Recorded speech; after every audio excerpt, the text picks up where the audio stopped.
So here's the thing. If you don't tell me your name, I'm going to put you in custody for not cooperating this morning. I'm not going to hold on. I understand what you're doing and what you're trying to do. It's not going to help you a single bit in court to try to play these games. Go back with the bailiff. You're going to make it worse if you don't. Yeah, respectfully, this is not a fair trial. You don't get to say respectfully and then be disrespectful. I told you very specific instructions when you were here before that if you did not do what I asked you, then your bond would be raised and you would have to go back to jail, right? Good morning. Are you Nasir Brown? I'm not here today on special appearance. I'm sorry, speak up so I can Here hear you. today You're appearing here today? by special appearance.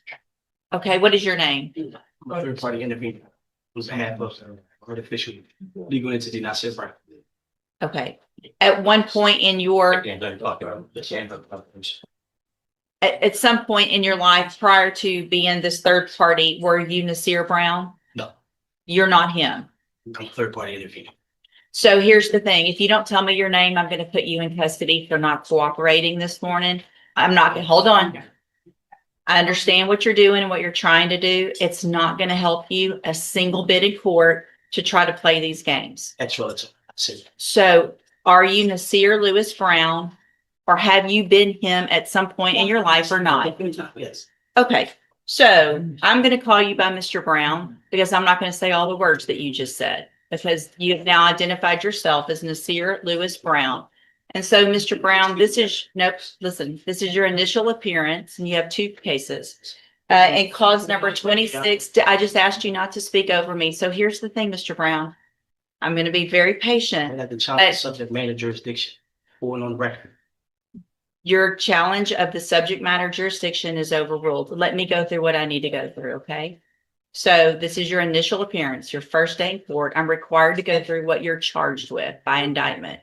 In cause number 26, BCCR 03322, you're charged with a third-degree felony offense of assault family violence by impeding breath or circulation from February 16th of 2026.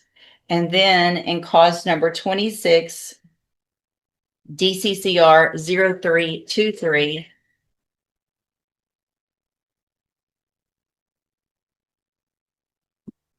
you're charged with the state jail felony offense of injury to a child, and that's from February 16th of 2026. And so since you have made bond and got out of jail on your cases, have you had an opportunity to try to hire a lawyer? Speak up so I can. Up and down.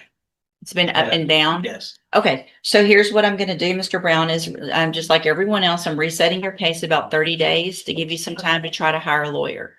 You need to try to get someone hired before the next court date. If you do, just bring the reset notice that you get today to that lawyer and they'll tell you what to do. If you're unable to hire someone before the next court date, then I'm ordering you to visit with at least 3 lawyers. They all charge different amounts. They have different payment plans. Bring me back the names of the lawyers that you've talked to so I know you're trying and we'll discuss your options.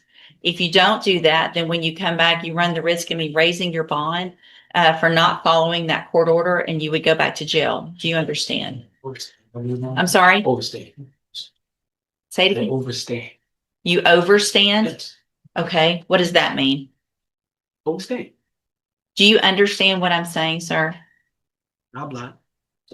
You'll oblige. I'm blind. Yeah. Okay. You just determined to use different words and be difficult, aren't you? No. Okay. So as a condition of your bond, did you have a condition that you were not to have any contact or communication with the complaining witnesses in each of these cases, right? Okay. And so I want to make sure you understand the importance of that. And that if you do have any contact or communication with either of them, it would be a violation of that bond condition. If I find out, your bond would be raised and you would go back to jail. Do you understand that as well? Overstand. You overstand. Same thing. I'm going to guess that overstand is even better than understand. So you definitely know what I'm talking about, right? So we don't have any miscommunication today. You know exactly what I'm talking about. So I'm going to have you step in front of the clerk. You're going to sign a reset notice so you know when to be back in court and take care of those things before the next court date. All right, step in front of the clerk. Nasir Brown.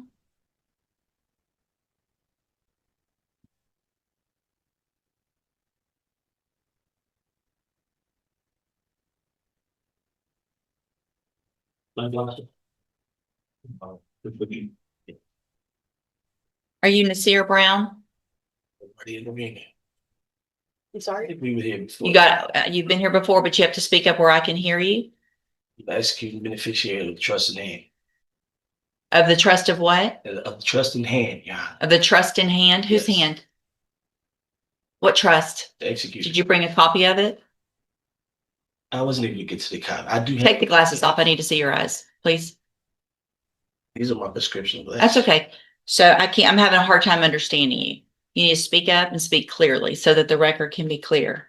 You were already here and I gave you an opportunity to try to go hire a lawyer for your 2 cases. Did you get a lawyer hired? Able to do it. Who'd you talk to? Made a few calls to the guy, Rafe. What's his name? Rafe King? Mm-hmm. What's his name again? Who else? That's the lawyer that I chose. So if you chose him, you should have gotten him. I mean, he has the same, there's somebody that answers his phone every week. I understand. I know how it works. I told you to hire someone or visit with at least 3 lawyers. Made an attempt. You made an attempt?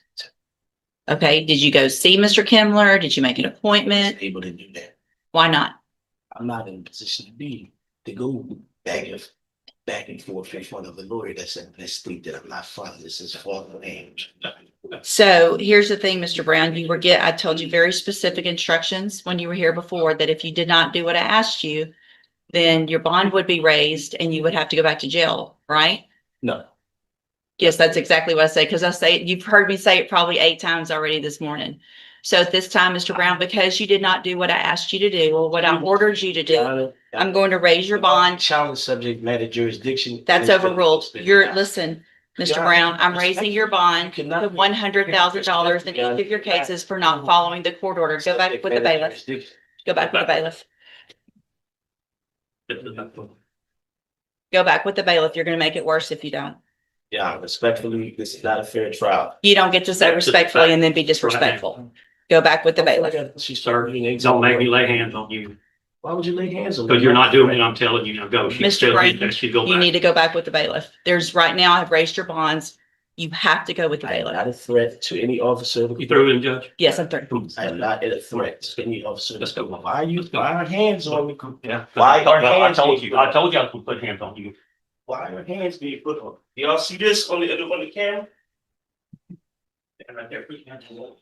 Okay, put your hands on the wall, because you're not listening. Don't listen. I don't. How's that?